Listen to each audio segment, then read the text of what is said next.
한파의 영향으로 오늘 아침 5살 쌀쌀합니다. 그러나 이제는 어엿한 가을의 한복판입니다. 은혜의 주여, 주께서 주신 따뜻한 햇살이 논의배들을 노랗게 있게 하고 밭과 산의 각종 채소와 과일들이 만나게 익어갑니다. 이제는 그것들을 거두어들이는 추수의 계절이며 지켜볼지라도 마음이 풍요한 시기입니다. 매년 반복하지만 새로운 것인 것처럼 또한 감사합니다. 날이 밝으면 눈을 뜨고 하루의 일과를 시작하고 때로는 바쁘게 생각과 몸을 움직이고 때로는 한가로이 멍하니 있다가 주변을 둘러보지도 못한 채 퇴근을 하고 집에 들어와 TV를 보며 하루를 마감합니다. 이 틈에는 주께서 항시 곁에 계심을 망각하고 지나쳐갑니다. 그렇게 살아가는 것이 당연한 것이냐? 세월은 흘러가고 그 세월의 흐름이 감각을 무디게 하고 그 무딤이 그저 그러려니 하며 감사함을 쉬이 지나치며 그것이 반복되어 주님을 찾는 시간이 더 줄어가고 있는 듯하니 주여 용서하소서. 이 무딤을 질책하시고 또한 용서하소서. 잠시 쉬어가는 것으로 그런 시기로 알았던 코로나19 팬데믹이 2년째 이어지고 있습니다. 마치 세상이 멈출 것 같았지만 세상은 더 변화하고 그 변화는 개인의 격차를 더 벌려놓고 있습니다. 특히 디지털의 변화는 심화되고 속한 자와 속하지 못한 자의 격차가 극심해졌습니다.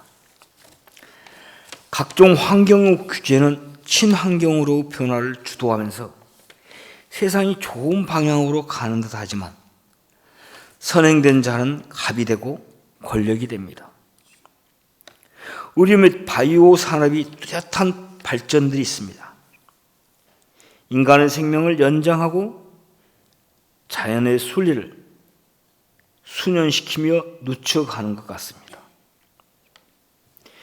더욱이 조금 더 가지려는 욕망들은 부동산의 가격을 급등시키고 이제 인생을 시작해야 하는 청년들에게는 희망보다는 포기와 절망을 맛보게 합니다. 은혜의 주여, 우리가 진짜 원하는 것은 어쩌면 하느님이 원하는 것은 격차가 심화되어가는 그런 세상이 아닌 서로가 나눌 수 있으면 나누고 도울 수 있으면 도우며 살아가는 그런 세상, 그런 하느님의 나라를 원합니다. 하나 원하는 하느님의 나라가 자꾸 멀어져 가는 듯하니 안타깝습니다. 은혜의 주여, 그럴지라도 하나님을 말하며 살아가는 우리는 최소한 내 아버지의 장사가 끝나기까지 유산의 기대를 기다리지 않고 혹여라도 예수님께서 찾으시면 떨리는 마음으로 예하고 대답하며 예수님을 따르며 살아갔으면 좋겠습니다. 어쩌면 중풍병자를 예수님께로 데리고 가기만 하면 예수님께서 치유해 주실 것이란 확실한 믿음을 가진 그 중풍병자의 친구가 되어 살아갔으면 좋겠습니다. 살아보니 지혜롭지도 못하고 우둔하고 계산만 박습니다. 그래도 주일날 주님이 계실 것이라 생각하고 믿고서 무진교회에 나와서 예배를 드리는 기쁨이 있어서 행복합니다. 한시라도 빠른 시간에 많은 교우와 함께 예배를 드리고 같이 식사를 하고 친교를 하고 작은 것일지라도 봉사를 나누는 행복이 있기를 소망합니다. 은혜의 주여, 점차로 가을이 깊어갑니다. 그러하듯 말씀의 묵상이 더 깊어가는 담임 목사님의 설교가 감사합니다. 건강하게 견디시며 함께 예배를 드리는 무진교회 어른들의 얼굴을 뵈미 감사합니다. 지금껏 예배를 같이 드리는 신앙의 동우들이 있어서 감사합니다. 어린 아이들이 예배를 드리며 찬송하는 소리가 그립습니다. 예배를 마치면 다시 일상의 생활로 돌아가 생각과 몸이 바빠지고 때로는 한가로움이 있는 일상이겠지만 그래도 그 틈에서 주께서 간섭하시어 항시 우리 곁에 주께서 계시는 것을 느끼며 살아갔으면 무뎌지지 않고 감각의 기능이 살아있으면 좋겠습니다. 감각이 무뎌지고 새참 변화의 경랑 속에서 두려워하는 우리에게 어찌하여 무서워하느냐 믿음이 작은 자들아 하며 우리를 일깨우신 예수님의 이름으로 기도드렸습니다. 하나님의 말씀입니다. 구약성경 미가서 6장 6절부터 8절 말씀입니다.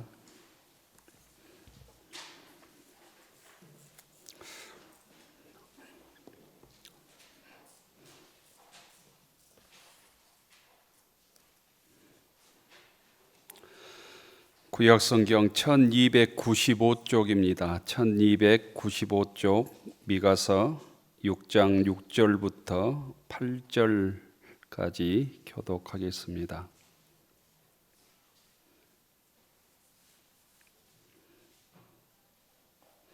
구약성경 1295쪽 미가서 6장 6절부터 8절 교독합니다. 내가 무엇을 가지고 여호와 앞에 나아가며 높으신 하나님께 경배할까? 내가 번제물로 1년 된 송아지를 가지고 그 앞에 나아갈까? 여호와께서 천천의 수양이나 만말의 강물 같은 기름을 기뻐하실까? 내 허물을 위하여 내 맏아들을 내 영혼의 죄로 말미암아 내 몸의 열매를 드릴까? 같이 읽읍시다. 사람아, 주께서 선한 것이 무엇임을 내게 보이셨나니 여호와께서 내게 구하는 것은 오직 정의를 행하며 인자를 사랑하며 겸손하게 내 하나님과 함께 행하는 것이 아니냐. 아멘. 신약성경 마태복음 9장 9절 말씀입니다. 신약성경 12쪽 마태복음 9장 9절부터 13절까지 교독합니다.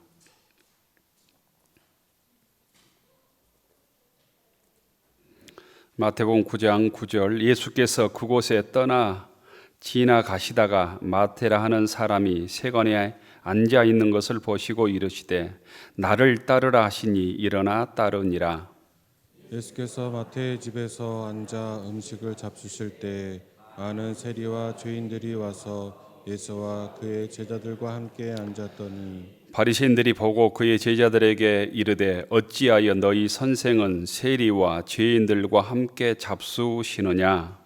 예수께서 들으시고 이르시되 건강한 자에게는 의사가 쓸데없고 병든 자에게라야 쓸데있느니라. 같이 읽겠습니다. 너희는 가서 내가 긍휼을 원하고 제사를 원하지 아니하노라 하시듯이 무엇인지 배우라. 나는 의인을 부르러 온 것이 아니요 죄인을 부르러 왔노라 하시니라. 아멘. 죄전에 나오신 모든 교우들을 주의 이름으로 축복합니다.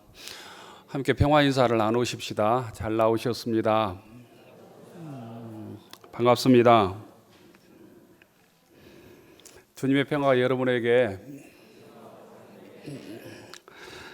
평화와 함께 하십시다. 복음과 함께 고난을 받으라. 복음과 함께 고난을 받으라.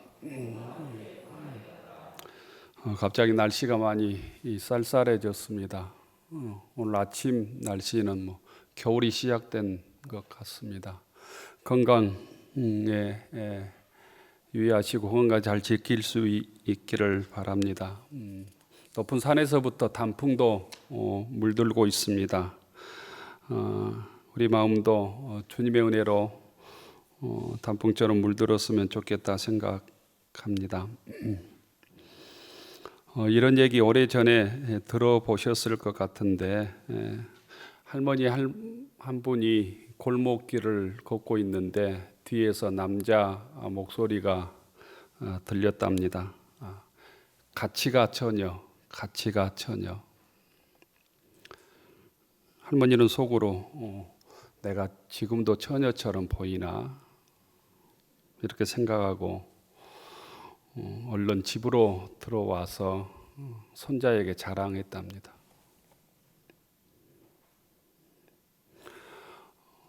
뒤에서 남자가 나를 같이 가자고 불렀다고. 그러니까 손자가 할머니 잘못 들은 것 아니세요? 내일 보청기 끼고 가서 다시 들어보세요. 이랬던. 다음 날 단장을 하고 꽃단장을 하고 보청기를 끼고 길거리를 돌아다녔는데 그 소리가 안 들리는 거예요. 실망하고 다시 골목길에 돌아오는데 뒤에서 이런 음성이 들렸답니다. 갈치가 1,000원, 갈치가 1,000원. 오래전에 유행했던 얘기인데요.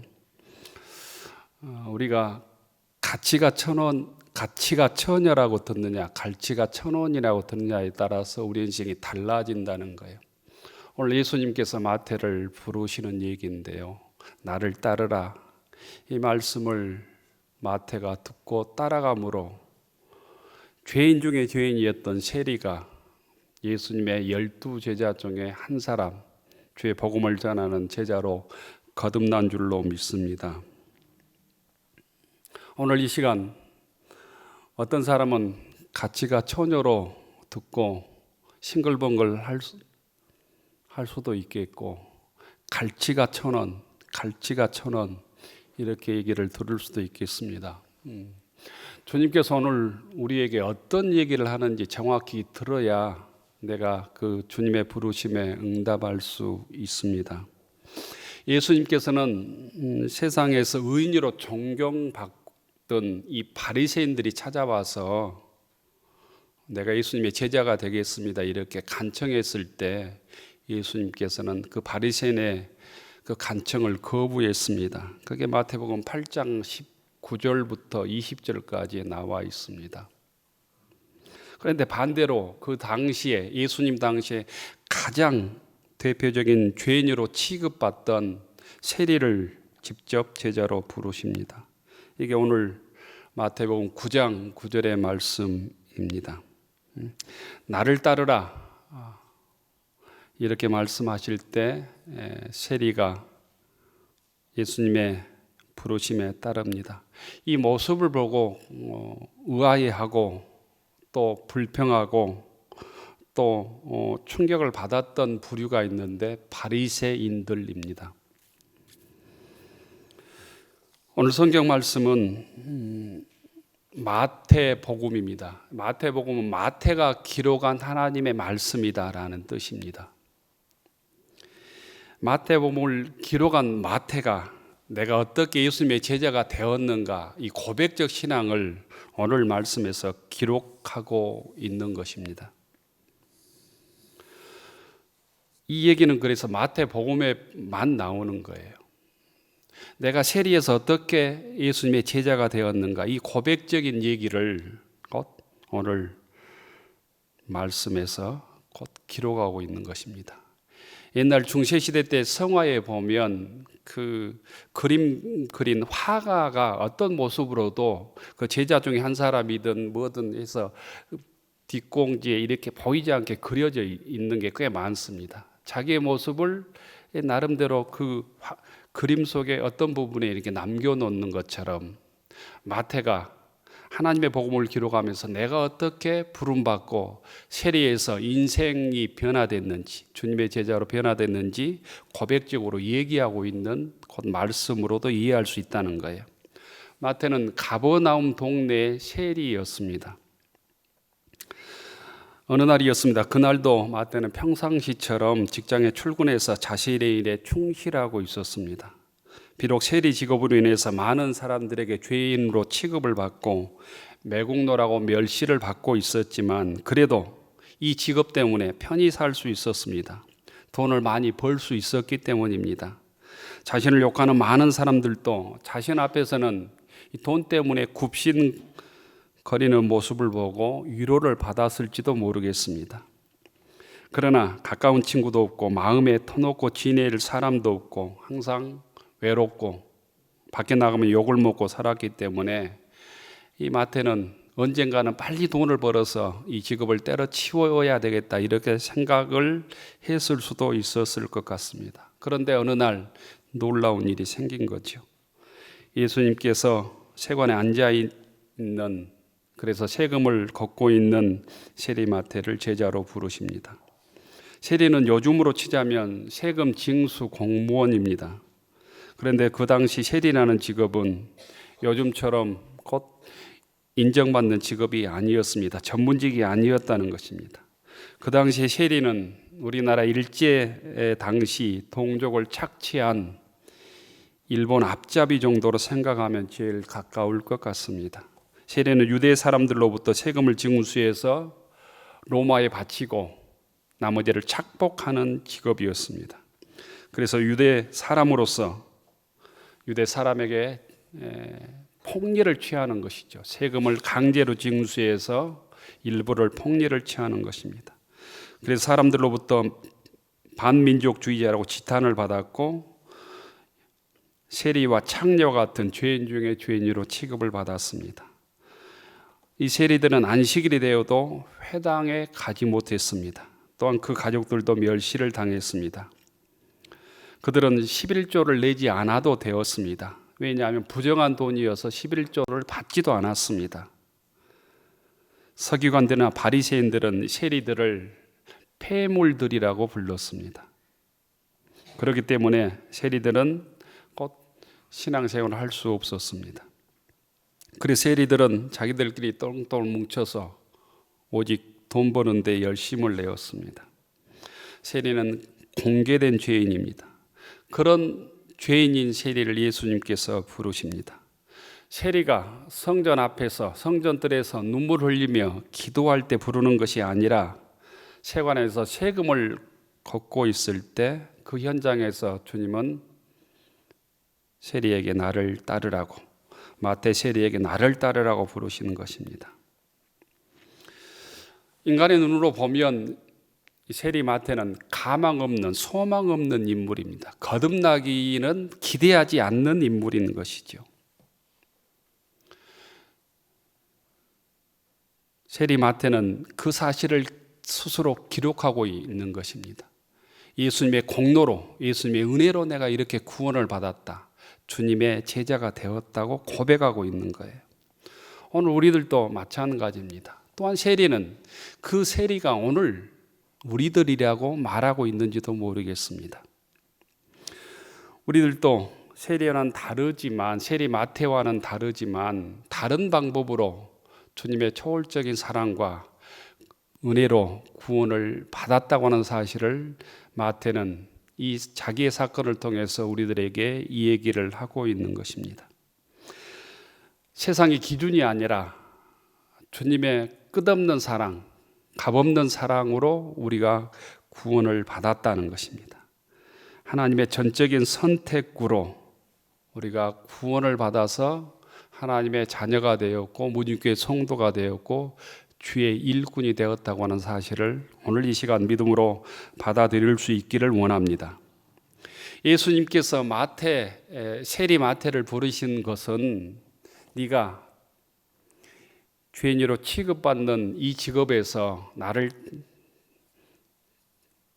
따라다니면서 이제는 꽃길을 걸으라고 부르신 것이 결코 아닙니다. 또한 선하게 살아라, 착하게 살아라, 죄짓지 말고 살아라, 이런 말씀하기 위해서 제자로 부르시는 것이 아닙니다. 주님께서 세리 마태를 부르신 것은 이제는 돈을 버는 삶, 욕을 먹으면서 돈을 버는 삶을 내 종지부를 찍고 나의 증인이 되라, 나의 전도자가 되어라. 나를 위해 살아라. 복음을 전하는 삶을 살라고 부르신 것입니다. 주님께서 오늘 우리를 부르신 것도 마찬가지입니다. 주님을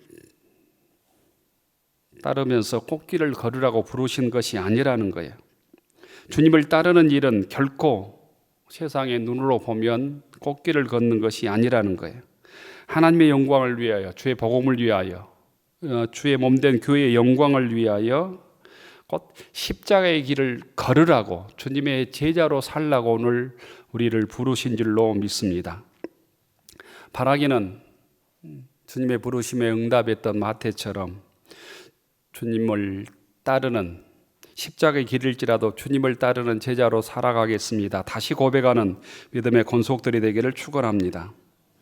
또한 나를 따르라는 주님의 말씀은 반대로 얘기하면 다른 것을 포기하라는 뜻을 가지고 있습니다.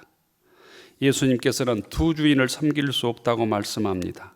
하나님과 재물을 겸하여 섬길 수 없다고 말씀하셨습니다. 신앙은 어떤 것을 선택할 때 드러납니다. 믿음 좋은 것은 그냥 예배 자리에 드러나는 것이 아니라 우리 삶 속에서 어떤 것을 선택할 때 드러난다는 것입니다. 신앙의 선택은 어떤 것을 거절하는 것입니다. 불신앙을 거절하는 것입니다. 비진리를 거절하는 것입니다. 세상의 욕심과 정욕을 거절하는 것입니다. 세상의 거짓을 거절하는 것입니다. 그것은 반대로 내 육신의 안락함을 포기하는 것입니다. 물질을 포기하는 것입니다. 손해를 보는 일이라는 거예요. 마태가 예수님을 따랐을 때 즉각 나타나는 일은 곧 경제적 수입이 없어지는 것입니다. 직업이 없어지므로 풍요한 삶들을 포기하는 것이었다라는 거예요. 좋은 신앙, 바른 신앙은 우리 입술을 통해서 드러난 것이 아니라 선택을 통해서 드러나는 것입니다. 저 사람이 믿음이 좋은지 바른지 가짜 믿음인지 어떤 일을 선택하는 것을 보면 드러납니다. 물질을 사용하는 것을 보면 드러나는 것입니다. 우리가 신앙으로 산다고 하는 것은 주일 예배를 위해서 세상의 즐거움을 포기하는 것입니다. 복음을 위해서 나의 안락함과 편안함을 포기하는 것입니다. 모든 교회 여러분들은 하나님을 선택하기 위해서, 복음을 위해서 세상에 어떤 것을 포기해 보셨습니까? 믿음과 복음을 위하여 나의 욕망을 포기하고 내 안락한 시간을 포기하고 마태처럼 나의 물질을 포기함으로 영생을 얻는 믿음의 교우들이 되기를 축원합니다. 마태처럼 안락한 풍요한 삶을 포기할 때 주님께서 마태의 생을 책임져 주셨듯이 우리가 믿음으로 결단하고 세상의 안락함과 세상의 유익들을 포기할 때 주님께서 우리의 삶과 우리의 영혼을 책임져 주실 줄로 믿습니다. 마태는 예수님의 부르심을 받고 주저하지 않고 예수님을 따라갑니다. 그 이후에 마태는 자기가 구원받았음을 체험하고 집으로 예수님을 초대하여서 잔치를 엽니다. 많은 손님을 초대했지만 그 초대에 응답하는 사람들은 죄인들 뿐이었습니다. 곧 세리들이었습니다. 그리고 예수님의 제자들이었고 예수님이 그 잔치 자리에 초대를 받았습니다. 이 모습을 보고 바리새인들이 비판하기 시작합니다.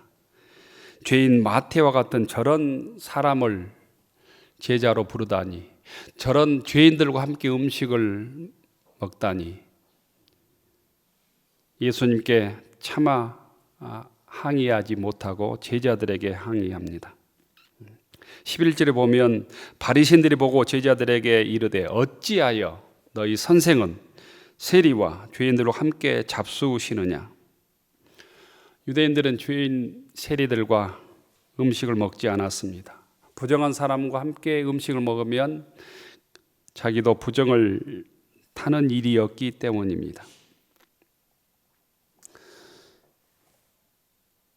예수님께서 세리 집에 들어가서 함께 죄인들과 음식을 나누는 현장을 통해서 두 가지 현상을 보게 됩니다. 하나는 주님의 은혜에 함께하는 사람과 그 주님의 은혜를 못마땅히 하는 그 바리새인과 같은 사람들입니다.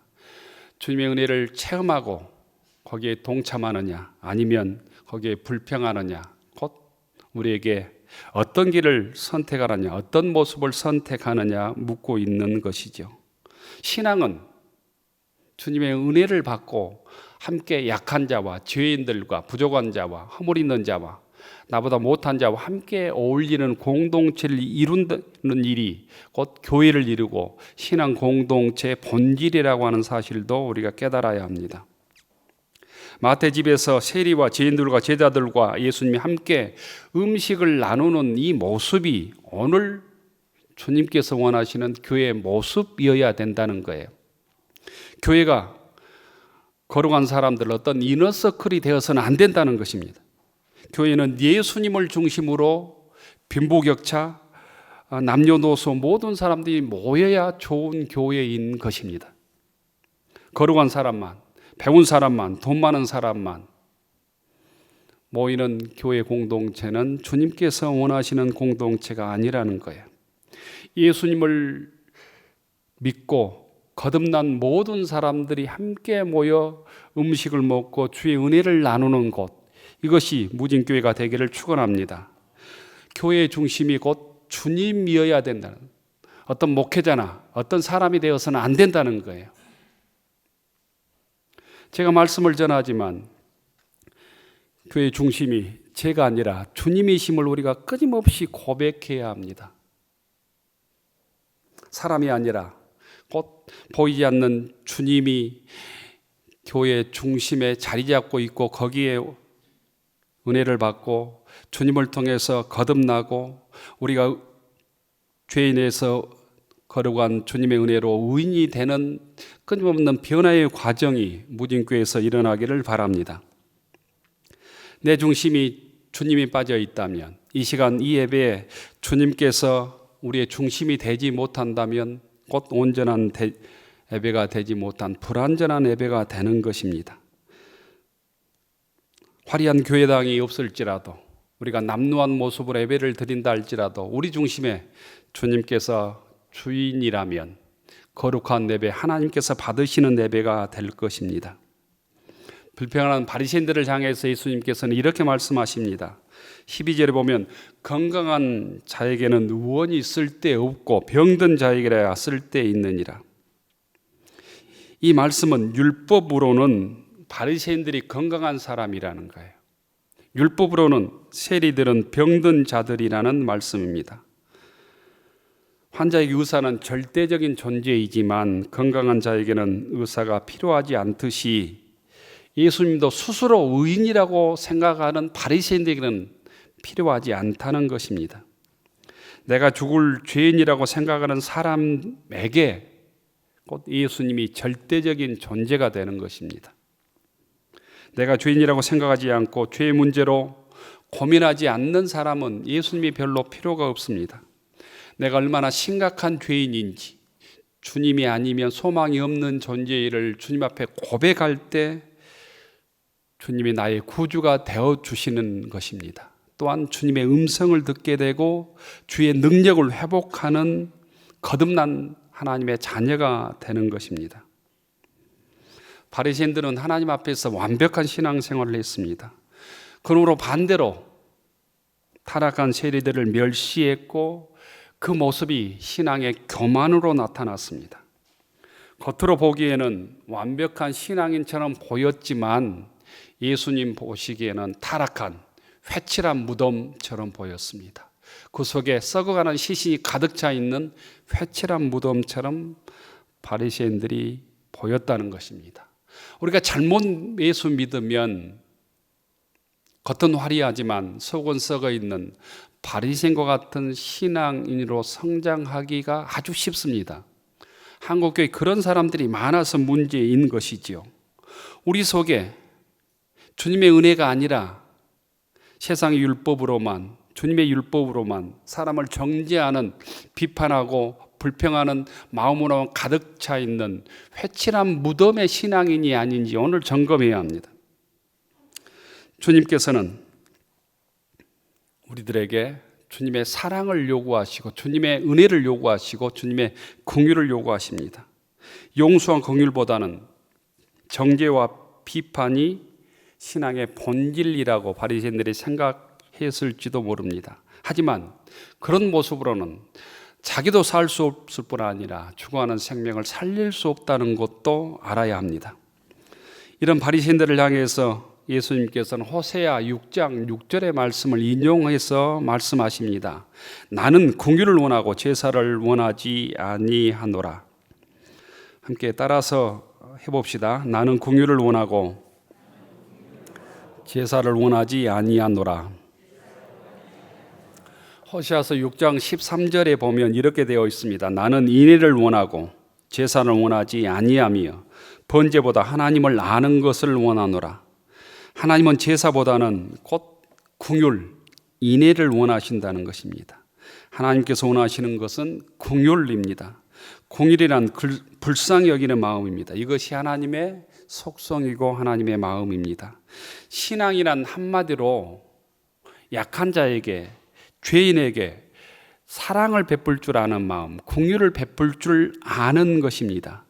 요란한 조직과 제도와 형식 속에 하나님께서 계신 것이 아니고 주님의 사랑을 베풀 때, 주님의 은혜를 나눌 때, 상대방을 불쌍히 여길 때 하나님께서 그곳에 계시다는 것입니다.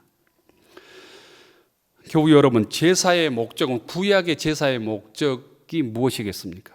구약의 제사의 목적은 하나님께 죄를 용서받는 것입니다. 자기의 우울함을 드러내기 위해서 짐승을 잡는 게 아니고 자기의 죄를 용서받기 위해서 대신 짐승이 죽는 것입니다. 짐승을 불태 하나님께 드리는 것입니다. 제사란 하나님의 긍휼히 여기심으로 용서받는 것이 목적입니다. 제사를 통해 죄 용서를 받는 사람은 다른 사람을 반드시 긍휼히 여길 줄 알아야 된다는 것입니다. 이것이 용서받는 자의 마땅한 도리라는 거예요. 그런데 바리새인들은 완벽하게 제사를 드렸다고 하는 자들이 사람을 정죄하고 불평하고 비판하는 데 목적이 있었다는 것입니다. 그들에게 긍휼이 없었다는 것입니다. 그런 바리새인들을 향해서 예수님께서는 하나님께 드리는 제사의 기본 목적부터 배우라고 얘기하고 있는 것입니다.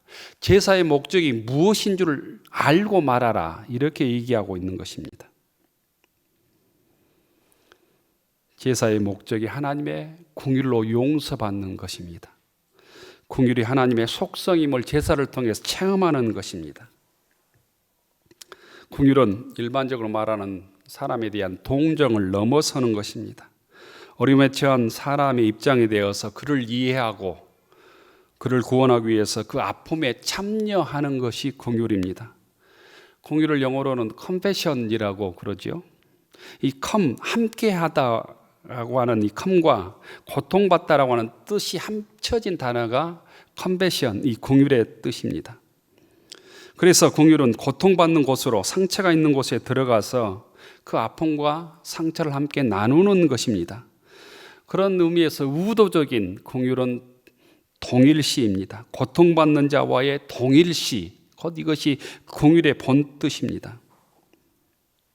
이게 하나님의 마음이고 주님께서 우리들에게 사랑으로, 아픔으로, 불쌍히 여김으로 동일시해 주셔서 우리를 구원해 주셨다는 것입니다. 그리고 선한 목자가 되어 주셨다는 것입니다. 13절에 보면 내가 긍휼을 원하고 제사를 원치 아니하노라 하는 뜻이 무엇인지를 배우라. 내가 의인을 부르러 온 것이 아니라 죄인을 부르러 왔노라 하십니다. 바리새인들의 이 고정관념을 주님께서는 깨뜨리십니다. 세리들도 하나님 앞에서 똑같이 대접받아야 될 사랑의 대상이라고 가르친 것입니다. 구원의 대상은 어떤 사람만, 어떤 거룩한 사람, 어떤 도덕적인 사람만 구원의 대상이 아니라는 것입니다. 우리가 정죄하고 소망 없는 그 사람도 주님의 사랑으로 구원받을 사랑의 대상임을 우리가 믿음으로 받아들여야 한다는 거예요. 마태는 주님의 그 사랑 때문에 제자가 되었습니다. 자기를 불러주시고 집에까지 와주시고 친구를 불러주셔서 잔치에 참여해 주신 그 사랑에 마태는 스스로 충성을 다해서 신실한 주님의 제자가 되리라고 마음 먹었을지도 모르겠습니다. 자격도 능력도 없는데 사람들에게 평생 동안 손가락질을 받고 살았는데 주님의 그 사랑으로 마태는 거듭난 것입니다. 마태복음에서 우리에게 마태가 얘기하고 있는 얘기 중에 하나는 곧 세상의 모든 사람이 나와 같은 사람들이라는 거예요. 우리들도 어떻게 보면 마태와 같은 사람이라는 것이, 어찌 보면 죽을 수밖에 없는 죄인 중에 죄인이 우리들인지도 모릅니다. 주님께서 그 은혜로 마태처럼 우리를 부르신 줄로 믿습니다. 예수님께서 우리들을 향해서 이렇게 얘기합니다. 나는 이 땅에 의사로 왔다고, 나는 의인이 아니라 죄인을 부르러 왔다고 주님께서 오늘 우리들에게 말씀하십니다. 치유자로 오신 주님 앞에 우리의 마음의 병과 죄악을 가지고 나아가는 무진교회 교우들이 되기를 축원합니다.